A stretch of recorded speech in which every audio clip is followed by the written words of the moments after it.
하나님의 은혜가 저와 우리 교우들의 심령 위에 임하시기를 간절히 소망합니다.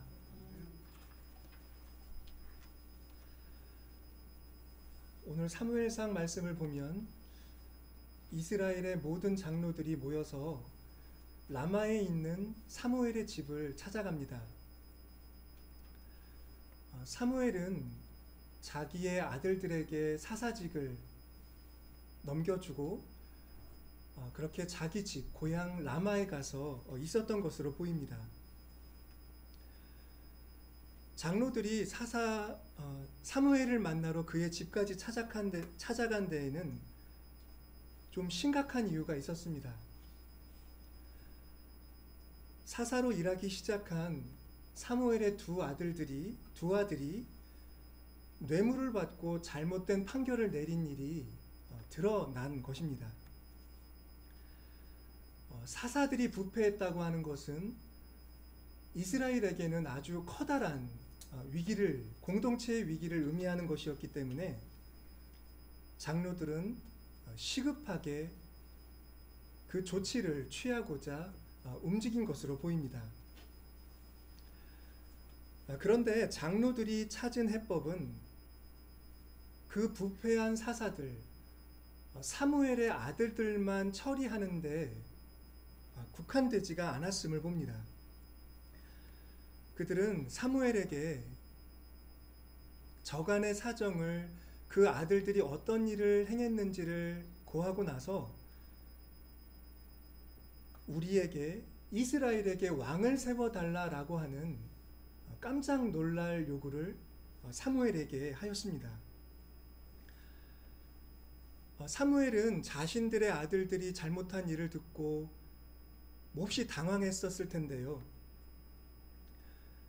왕을 세워달라는 장로들의 요구는 어떤 의미에서는 그를 더 충격을 받게 하는 그런 일이었다고 우리는 볼 수가 있을 것입니다.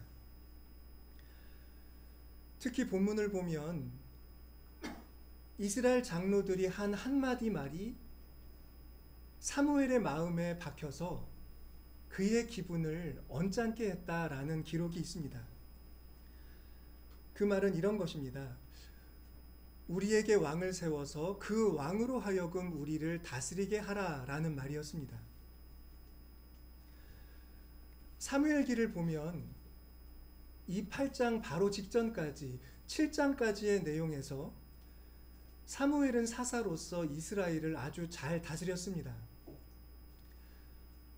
블레셋으로 말미암은 위기를 사무엘은 하나님과 백성 사이를 잘 중재하면서 극복할 수 있도록 그런 지도력을 발휘하였습니다. 때문에 이제는 왕으로 하여금 우리를 다스리게 해주십시오 라고 하는 그 말은 어쩌면 사울에게는 이스라엘 장로들이 나를 버리려고 하는구나, 그런 뜻으로 다가갔을 수도 있습니다.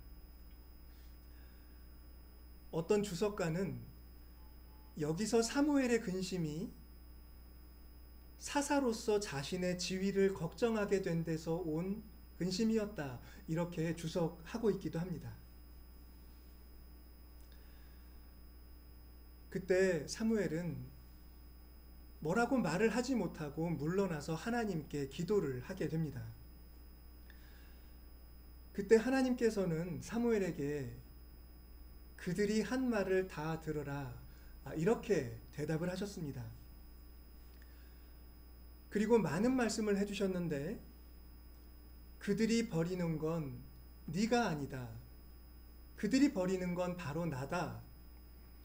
그들은 나로 하여금 자기들의 왕이 되지 못하게 하려는 것이다 라고 하나님의 시각에서 보고 있는 그 사태의 본질을 사무엘에게 가르쳐 주셨습니다. 그러니까 하나님의 말씀은 오늘 일어난 사태가 이스라엘 장로들이 왕을 요구하게 된 이 사태가 사무엘의 아들들의 뇌물 사건에서 비롯된 게 아니다라는 말씀을 하신 겁니다. 아주 오래전부터 모든 일에서 나를 버리려고 한 이들이 드디어 나에게 행한 것처럼 너도 버리고 우리를 모두 다 버리려는 일을 지금 시행하는 것이다. 하나님은 이스라엘 백성의 긴 역사에서 나타났던 그들의 반역을 기억하시고 오늘의 그 사태가 그 모든 일의 귀결이라는 걸 사무엘에게 알려주셨습니다. 우리는 지난 주일에 여호수아서 본문을 보았는데요. 거기서 여호수아는 이스라엘 백성들에게 이런 요구를 하였습니다. 애굽에서 섬기던 신들을 치워버리십시오. 아모리 족속의 신도 치워버리십시오. 오직 여호와를 섬기고 그를 섬기십시오 라고 이스라엘 백성들에게 우상을 버리라고 하였습니다. 그런데 사무엘기를 보면 사무엘도 역시 이스라엘 백성에게 동일한 요구를 계속하였습니다. 블레셋에서 우여곡절 끝에 언약궤를 다시 찾아왔을 때 이제 언약궤를 모셔야 하는 이스라엘 백성을 향하여 사무엘은 이런 요구를 하였습니다. 여러분은 전심으로 여호와께 돌아와야 하고 여러분들 가운데 있는 이방신들 아스다롯을 다 제거해야 합니다.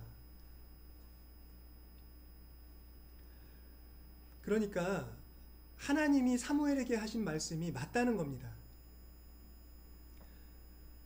이스라엘 백성들은 아주 오래전부터 다른 신들을 자기 가운데 가지고 있었다는 거죠.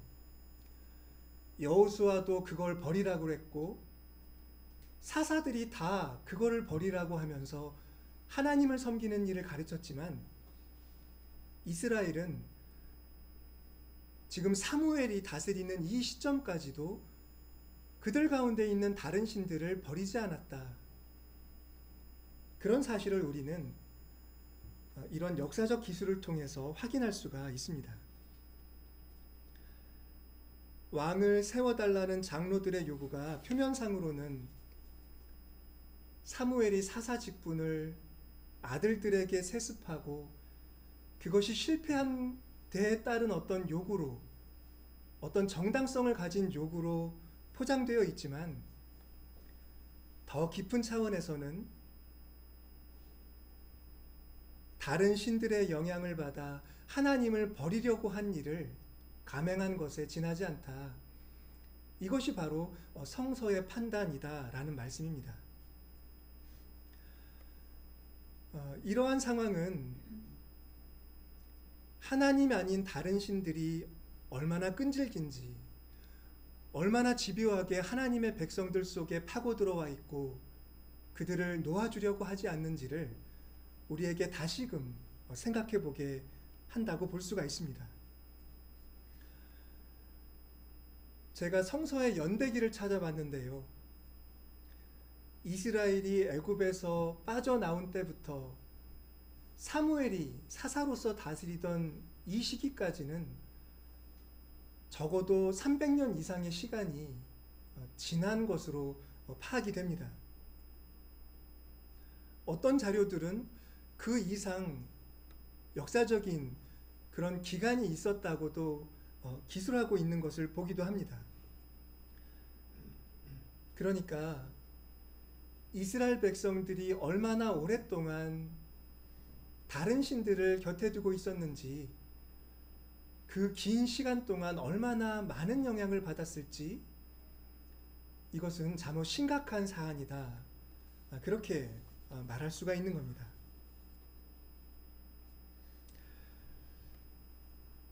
교회 여러분, 여러분들은 우상이라고 하면 어떤 생각을 하십니까? 이스라엘이 섬긴 우상, 그것은 그들이 가지고 있던 석상이나 목상 같은 조각이었습니다. 그냥 아무 생각 없이 보면 그건 그냥 버릴 수도 있는 그런 물건에 지나지 않습니다.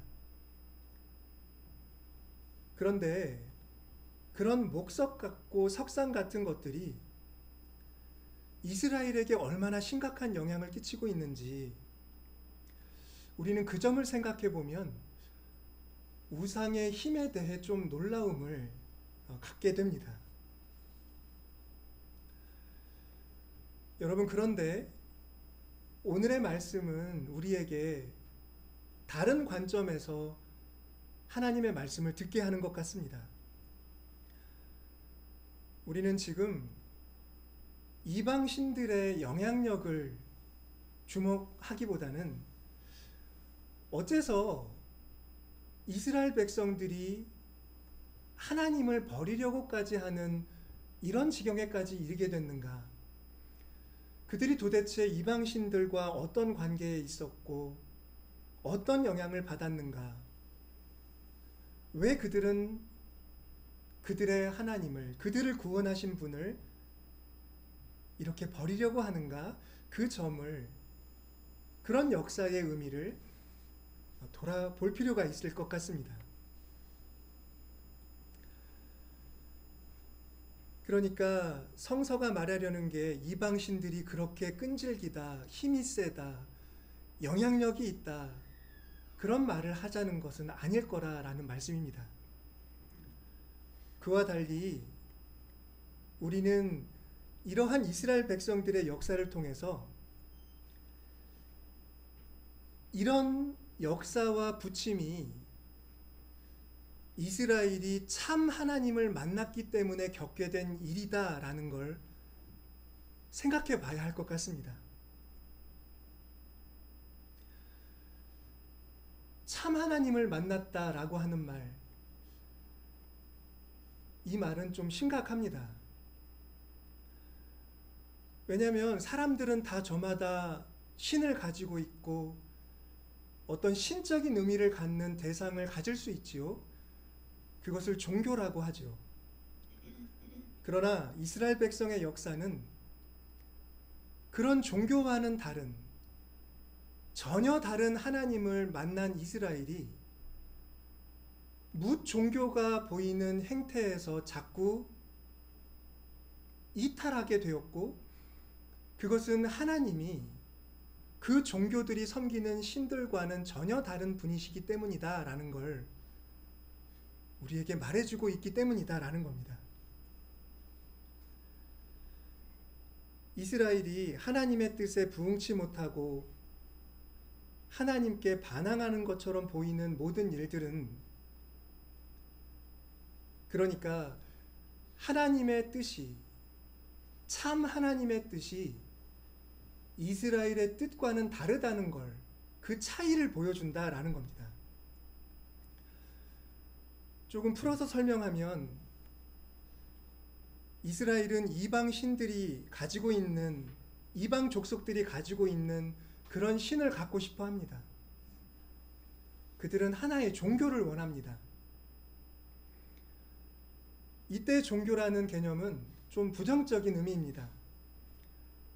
자신들의 안전을 보장해주는 신, 그러니까 농사를 지으면 풍년이 들게 해주고, 우리가 어떤 위기를 맞아 두려워할 때는 그 문제를 해결해 주어서 두려움을 없애주는 그런 신, 그런 신이면 좋다라고 하는 게 우리가 지금 비판하려는 사람들의 종교심입니다.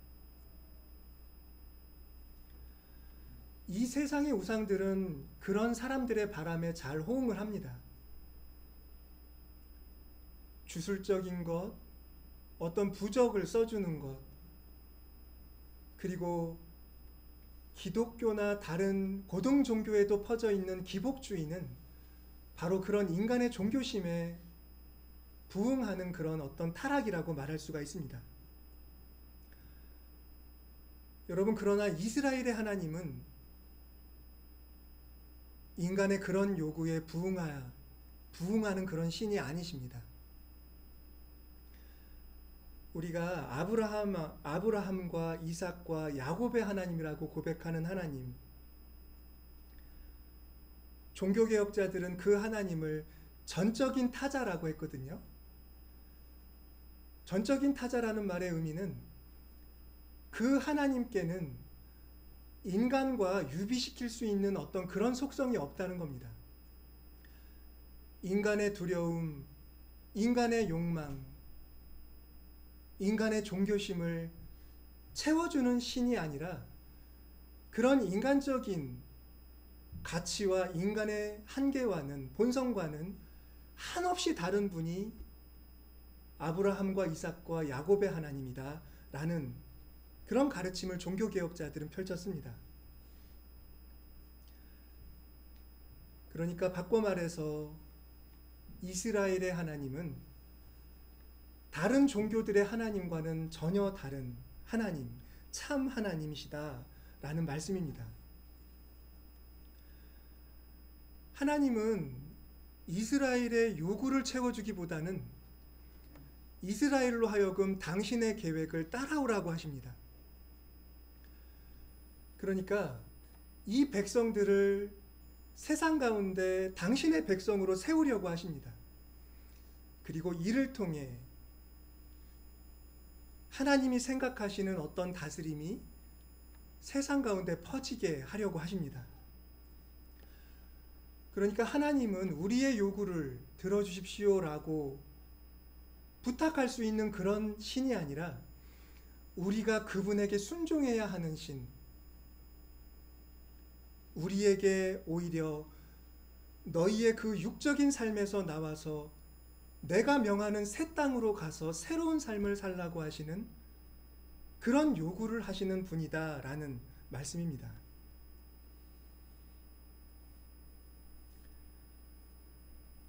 그렇기 때문에 성서는 계속 이스라엘이 다른 신들을 갖고 있는 걸 비판하는 겁니다.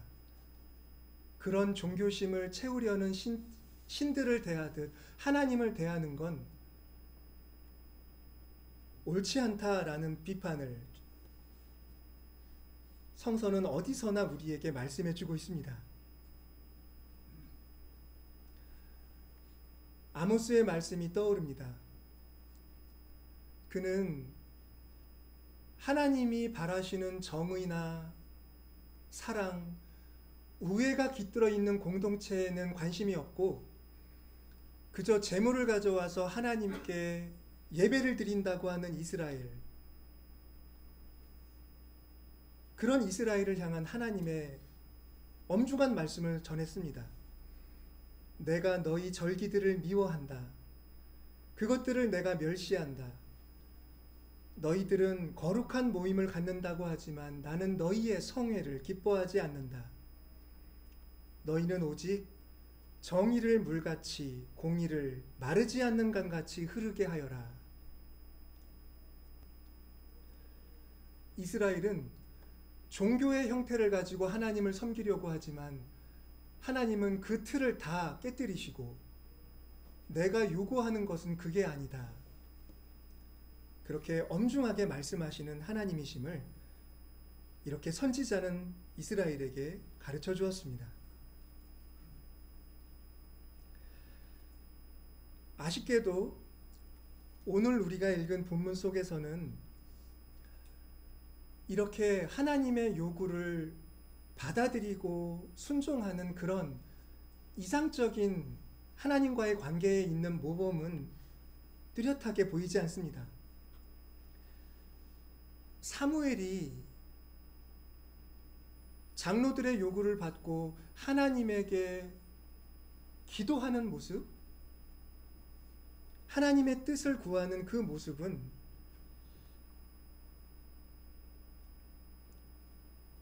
하나님이 당신의 백성들에게 요구하는 그 모습에 좀 가깝습니다. 하지만 사무엘은 여기서 주저하는 모습을 보입니다. 하나님이 그들에게 왕을 세워주라고 하셨을 때 흔쾌히 무언가를 조직해 가기보다는 뭔가가 풀리지 않은 듯한 모습으로 움직이는 모습 속에서 우리는 사무엘에게도 어떤 회의가 있고 주저함이 있다는 걸 인식할 수가 있습니다.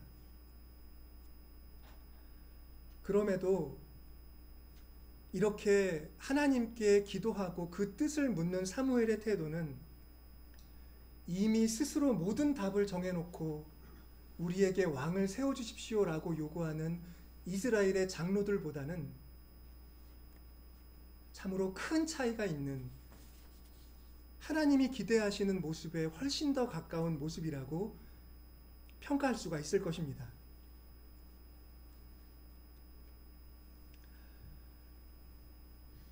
여러분, 우리가 무엇라고 간단히 규정하는 건 어렵지만 아브라함과 하나님과 언약을 맺은 이후, 또 이스라엘 백성이 출애굽 사건을 경험한 이후에 뭔가 죄에 대한 새로운 인식이 이스라엘에게 주어진 듯합니다. 그게 무슨 말씀이냐면, 전에는 죄라고 하면 도둑질을 하고 탐내고 폭행을 하고 뭔가 율법에서 벗어난 일을 하는 것, 그런 도덕적 차원에서의 죄의 인식이 일반적이었다고 한다면, 이제 하나님이 그 백성을 찾아오신 이후로는 죄는 그런 것에 국한되지 않고 믿음으로 하나님의 뜻을 따라 나서지 않는 것이 죄가 되었다는 인식이 생긴 겁니다. 사도 바울은 로마서에서 믿음을 따라 하지 아니하는 것은 다 죄다라고 얘기를 했습니다.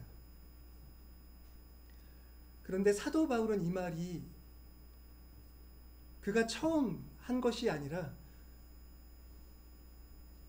저는 이런 죄에 대한 인식은 하나님을 만난 이후로부터 이스라엘에게 거듭해서 다가온 어떤 진리 가운데 한 가지였다라는 생각을 해봅니다.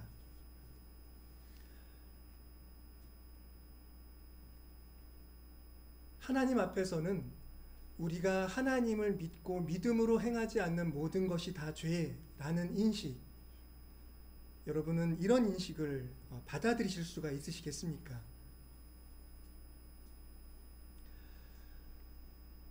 믿음에 대한 이런 말, 그리고 믿음으로 하지 않는 것은 다 죄다라고 하는 이런 인식,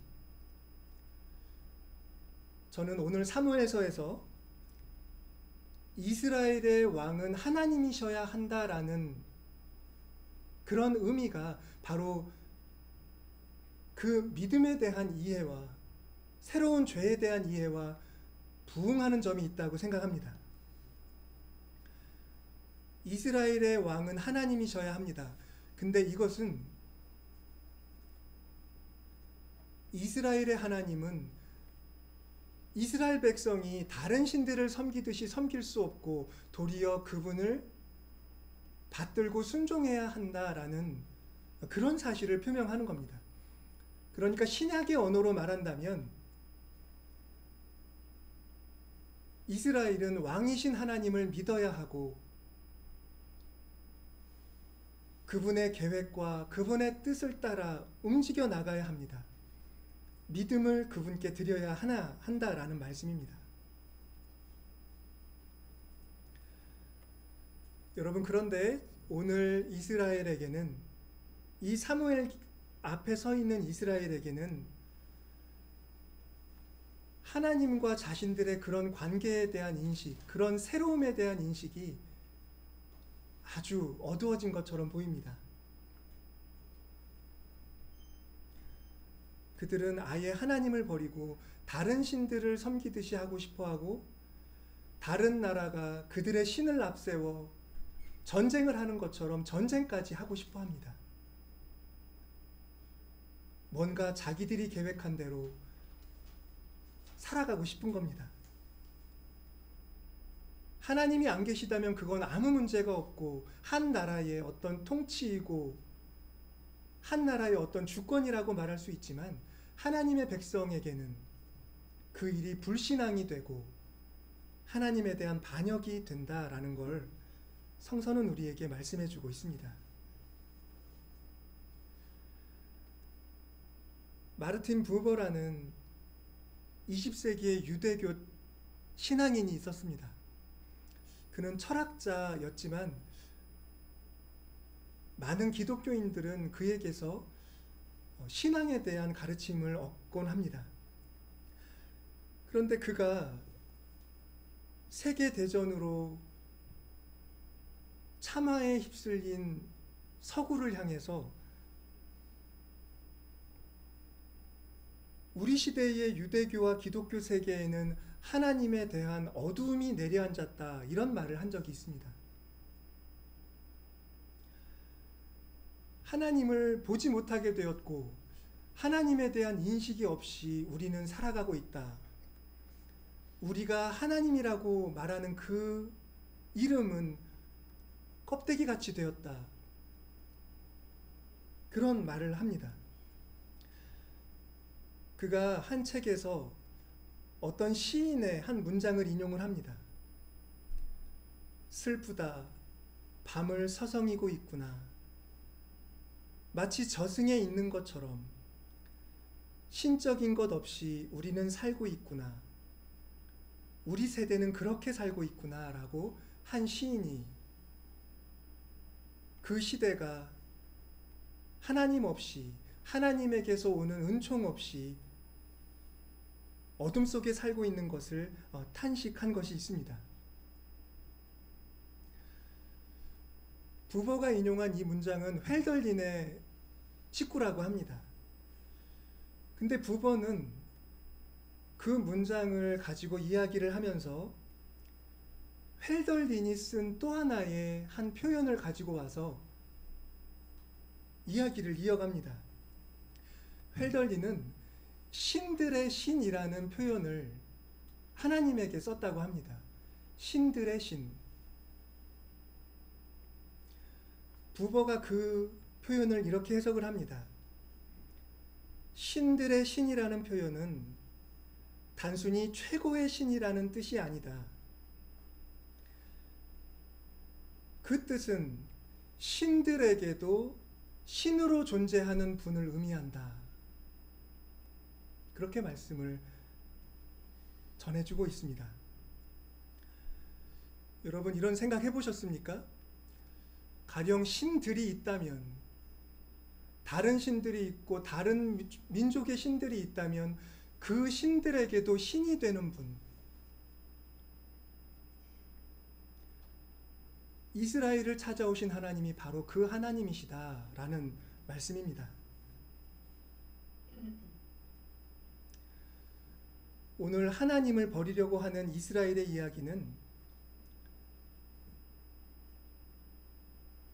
부버의 이런 얘기 속에 다시 반사되고 있는 것 같습니다. 하나님은 이스라엘의 왕이셔야 한다. 그분은 다른 신과 나란히 견줄 수 없는 분이다. 버릴 수도 없는 분이다. 그분은 신들에게도 신이신 분. 그분이 바로 우리의 하나님이시다 라는 말을 사무엘기는 그 하나님을 버리려고 하는 이스라엘 백성들의 이야기를 통해 우리에게 건네고 있는 듯합니다. 이스라엘이 그런 진리를, 하나님에 대한 그런 진리를 선포하는 것처럼 교회도 그 진리를 위해 부름을 받았습니다. 교회도 교회가 되어야 하는데요, 이스라엘이 하나님의 백성이 되어야 하는 것처럼 교회도 하나님의 교회가 되어야 합니다. 주님의 교회가 되어야 합니다. 그 진리를 세상에 선포하도록 오늘 복음서를 보시면 주님이 제자들을 파송하고 계십니다.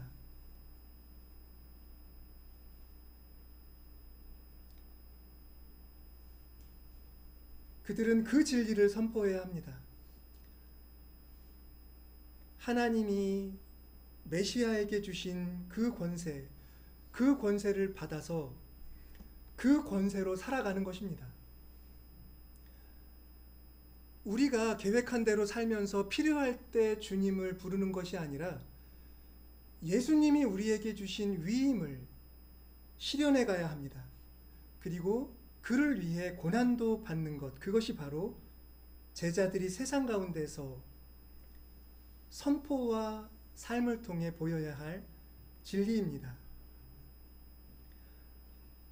그러나 예수님도 사무엘기가 보았던 것과 똑같은 백성들의 상황을 보십니다.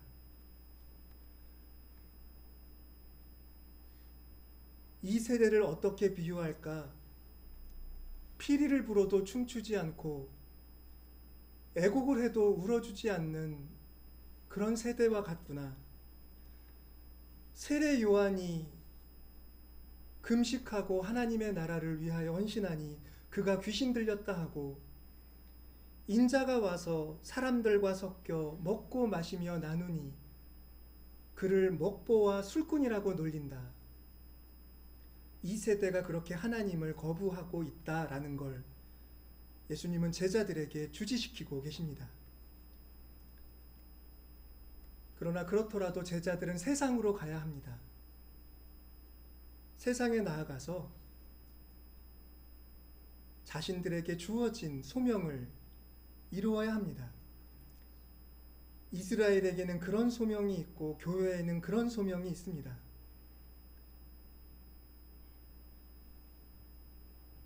그것은 바로 우리의 소명이기도 합니다. 교우 여러분, 하나님이 보내신 여러분의 삶의 자리에서 그 하나님의 영광을 선포하고 그 하나님의 다스림을 받아 이 세상이 하나님의 뜻 안에서 변화하는 그런 은총을 맛보시기를 주님의 이름으로 축원드립니다. 기도하겠습니다.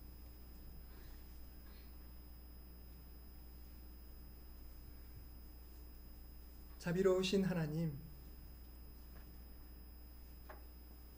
저희들의 믿음이 아브라함의 믿음 같기를, 오직 믿음으로 살아야 한다고 외쳤던 종교개혁자들의 믿음 같기를 소원합니다. 세상에서 저희에게 전해진 무종교심을 분별하여 물리치고 오직 말씀을 통해 하나님을 참으로 섬기는 길을 저희들이 인식하고 따를 수 있도록 도와주시옵소서. 종교개혁의 유산을 받은 이 교회가 그와 같은 믿음의 길을 가르치고 이 세상을 참 하나님, 만물의 신이시며 신들의 신이신 하나님께로 세상을 인도하는 소명을 감당해낼 수 있도록 함께하여 주시옵소서. 주 예수 그리스도의 이름으로 기도드립니다.